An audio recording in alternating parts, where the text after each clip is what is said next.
Good morning, students, and welcome to today's biology class. Today, we will be discussing on a topic that is the chromosomal theory of inheritance. Now, this theory specifically, it is a little different from the Morgan's theory because Morgan emphasized, of the Mendel's theory. The reason is Mendel specifically emphasized that the characters which are transmitted are by the help of factors. He used a term called as factor. But here the theory deviates a little bit because here the theory states that actually these characters are transmitted by the help of chromosomes. Okay, so that is why it is called as chromosomal theory. See, Mendel has not mentioned anything about chromosomes in his theory, and that is the reason this theory has come forward. Okay, so let us discuss the chromosomal theory of inheritance. तो ये जो chromosomal theory of inheritance है, this specific theory, it is to identify chromosome as the carrier of genetic material. Now these chromosomes are also considered as the physical carrier of the genetic material. तो जो genes carry out होते हैं या फिर transfer होते हैं एक generation से दूसरे जनरेशन में, they are transmitted by the help of the chromosomes. Okay क्योंकि जीन्स जो हैं वो क्रोमोसोम में होते हैं, तो जीन्स तो डायरेक्टली ट्रांसफर नहीं हो सकते हैं, तो क्या होता है कि क्रोमोसोम ट्रांसफर होता है, along with the chromosome gene transfer होता है. ठीक है, इसको थोड़ा डिटेल्स में हम लोग डिस्कस करेंगे. Now this theory was proposed by Walter Sutton and Theodore Boveri in 1902-03 from the study of sea urchin. Sea urchin एक टाइप का एकिनोडर्म है जो जनरली मैराइन वाटर में मिलता है. Its whole body is covered with spines, कांटे कांटे जैसे रहता है. तो उसका मियोसिस का जो पैटर्न है उसको स्टडी करते time Walter Sutton and Theodore Boveri उन्होंने डिस्कवर किया कि एक्चुअली जीन जिस पैटर्न से इनहेरिट होता है वो क्रोमोसोमल इनहेरिटेंस पैटर्न के साथ सेम है. Okay, so this is Walter Sutton and Theodore Boveri who proposed this theory. So they found that the movement behavior of chromosome was parallel to that of the genes. मतलब उन्होंने ये चीज discover किया कि जिस तरह से जीन्स ट्रांसफर होते हैं that is quite parallel, quite similar in the pattern how the chromosomes are transmitted. Okay, so chromosome जिस तरह से ट्रांसमिट होते हैं exactly जीन उसी ही पैटर्न में ट्रांसमिट होते हैं. तो उनके दिमाग में ये चीज आया कि एक्चुअली जो जीन्स हम लोग रेफर कर रहे हैं वो कहीं ना कहीं क्रोमोसोम में ही है, जिसके चलते वो लोग ट्रांसमिट हो रहे हैं एक साथ. ठीक है, so that was the theory. तो यहाँ पे एम्फोसिस आ जाता है क्रोमोसोम पे, लेकिन मेंडल ने एम्फोसिस दिया था फैक्टर्स पे जो कि जीन्स है. ठीक है, the pairing and segregation of a pair of chromosomes lead to the segregation of a pair of Mendelian factors.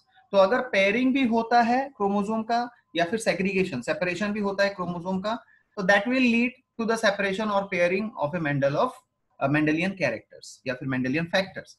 तो अगर क्रोमोसोम पेयरिंग होता है तो जीन्स पेयरिंग होगा, क्रोमोसोम सेग्रीगेशन होता है तो मेंडेलियन फैक्टर्स जो जीन्स हैं वो भी सेग्रीगेशन होंगे. So that is the theory called as chromosomal theory. Now यहाँ पे हम लोग इसको समझ सकते हैं. You can see in this diagram specifically, I will just note it here. Now observe very carefully. हमारा जो पेरेंटल जीन है आप यहाँ पे देखिए, capital Y small Y in the pink colour chromosome and capital R small R in the blue colour chromosome. Now when they are transmitted next generation में जब जाएंगे तो आप लोग यहाँ पे देखिए capital Y and capital R वो लोग जब गैमेट फॉर्म करते हैं तो when they are transmitted they will go together. ठीक है, कैपिटल Y कैपिटल R एक साथ जा रहे हैं. तो यहाँ पे देखिए capital Y capital R gene है. अब जब गैमेट फॉर्मेशन होता है या फिर डीएनए रेप्लिकेशन होता है तो डीएनए रेप्लिकेशन के टाइम पे वो लोग रेप्लिकेट हो जाएंगे. जो 2 आर्म्स ऑफ क्रोमोसोम है वो 4 आर्म्स हो जाएंगे. This we have already studied in class 11th, cell division in the process of meiosis.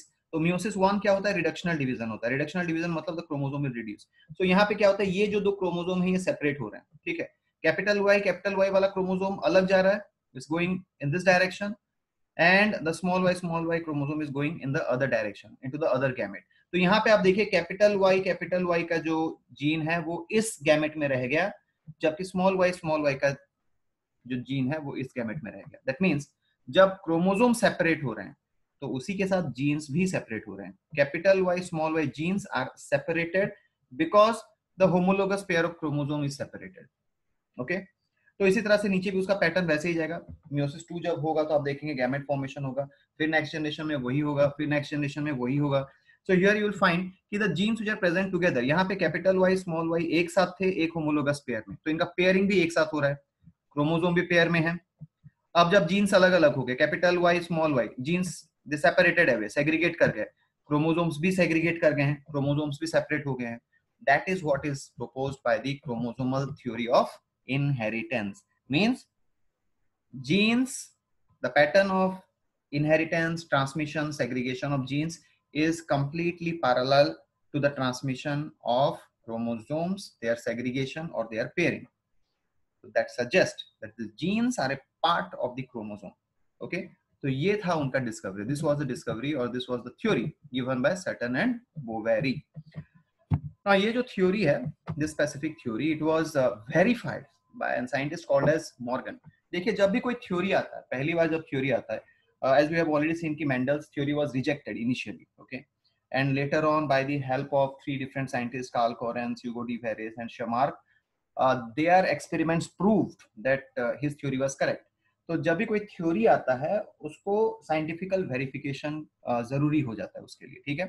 तो यहाँ पे एक साइंटिस्ट हैं टी एच मॉर्गन, उन्होंने इसका एक्सपेरिमेंटल वेरिफिकेशन दिया था। Okay, now let's know about T H Morgan a little bit. Thomas Hunt Morgan or T.H. Morgan conducted a series of experiments on fruit fly, that is Drosophila melanogaster, to verify the chromosomal theory. Now remember ये जो Drosophila melanogaster है, fruit fly है, now this is like the pea plant of animal genetics. जो जो experiments, जिस type का characters, जिस type का आपका इनहेरिटेंस पैटर्न्स आप लोग पी प्लांट में मेंडेलियन इनहेरिटेंस में देखे थे, एग्जैक्टली वही चीज यहाँ पे ड्रोसोफिला का भी मिलेगा। तो जो जो एक्सपेरिमेंट्स प्लांट के केस में पी प्लांट में यूज होता है, वैसे ही एक्सपेरिमेंट्स आपके ड्रोसोफिला में in case of animals use किया गया।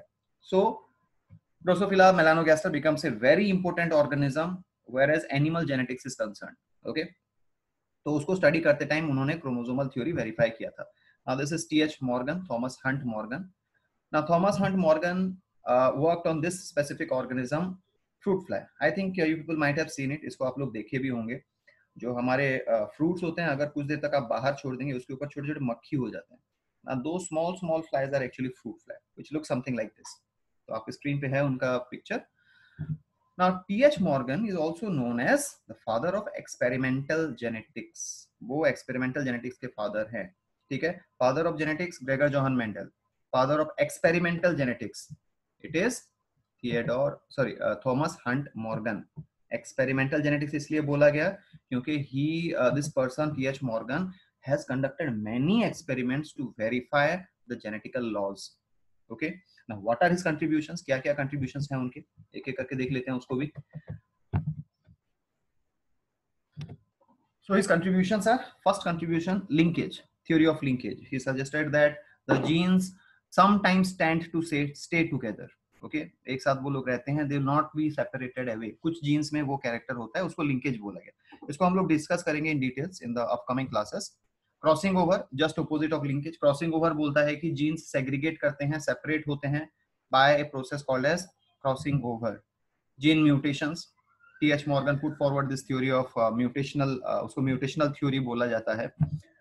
And sex-linked inheritance, मतलब there are certain genes which are inherited through sex chromosomes, and their pattern is called as sex-linked inheritance. उसको भी details में पढ़ेंगे हम लोग। लिंकेज मैपिंग, मतलब ये लिंक्ड जीन्स कहाँ कहाँ पे होते हैं क्रोमोसोम में, उसको भी वो उन्होंने एक्सपेरिमेंटली स्टडी किया था, ठीक है। So these are the different contributions of T H Morgan: linkage, crossing over, gene mutations, sex linked inheritance and linkage mapping and many more. Okay, so जब ये ड्रोसोफिला मेलानोगास्टर का बात आता है, व्हाई मॉर्गन चूज दिस, ठीक है। Morgan के experiment से जो निकला, ही also confirm the same thing कि जीन का pattern of inheritance chromosomal pattern of inheritance के साथ सेम है, that suggests that the genes are a part of chromosome. He came to the same conclusion. Actually conducted a series of experiments. We'll not be discussing about all the experiments he conducted in this specific class because ये आपके course syllabus में नहीं है उसके सारे experiments, but इतना आप लोग याद रखिए कि whatever experiment he conducted, he came to the same conclusion that genes mode of inheritance or their segregation or pairing is completely parallel to the chromosomes mode of inheritance, segregation or pairing. okay, which suggest genes are a part of the chromosome. Okay, now why he choose, reasons why he choose Drosophila melanogaster. इसका देखिए reason बहुत कुछ similar होगा आपके P plant के reason के साथ. I've already mentioned to you कि this is quite synonymous to that of pea plant. तो पहला पॉइंट वही है, they have a very short lifespan with a life cycle of only 2 weeks.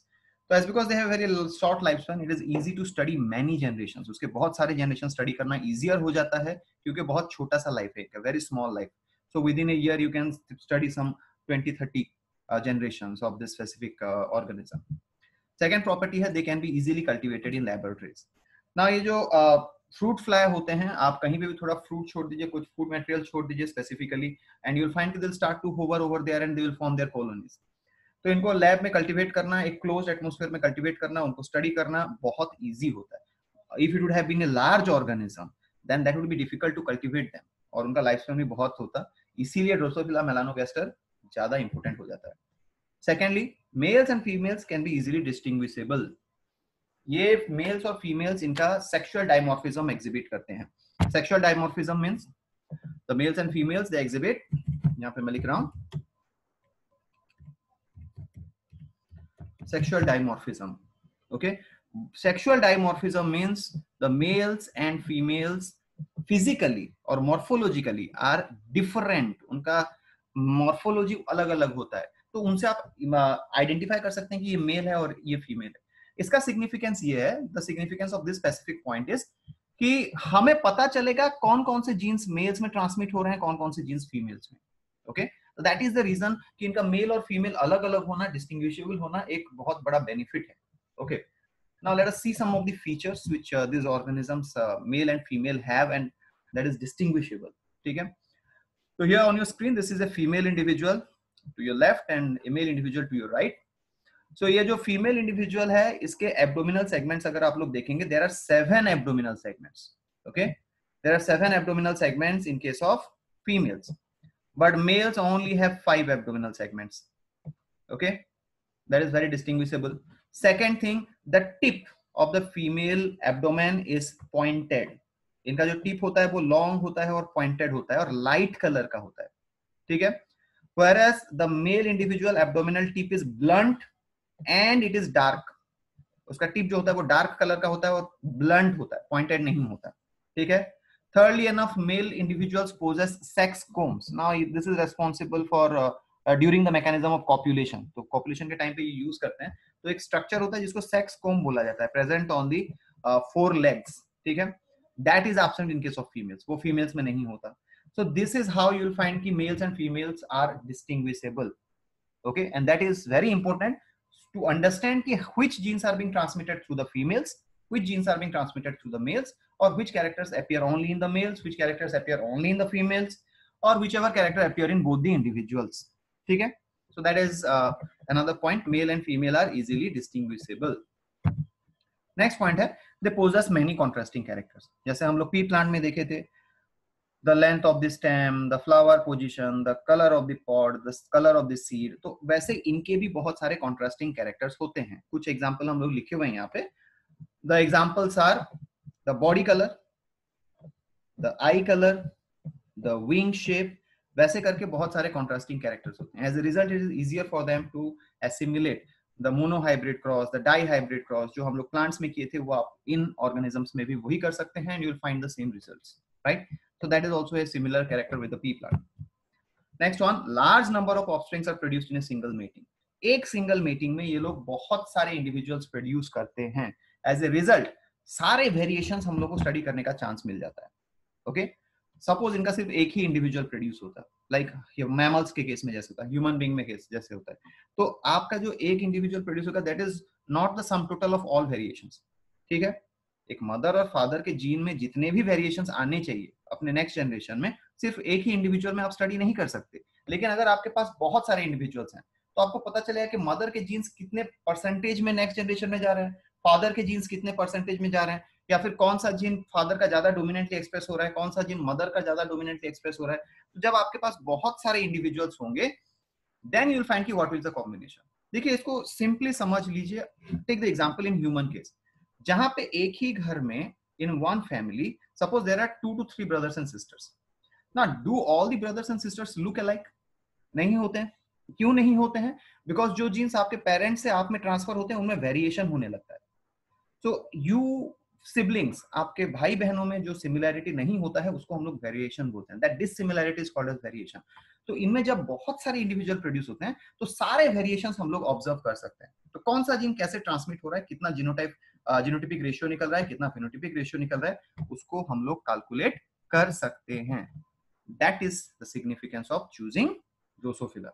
Okay, so the last point is they have only 4 pair of chromosomes. ये ज्यादा complicated organisms नहीं है, बहुत simple organisms हैं और इनका सिर्फ 4 ही क्रोमोसोम होता है। और ये जो 4 क्रोमोसोम होते हैं उनमें उनमें से 3 पेयर होते हैं आपके ऑटोसोम,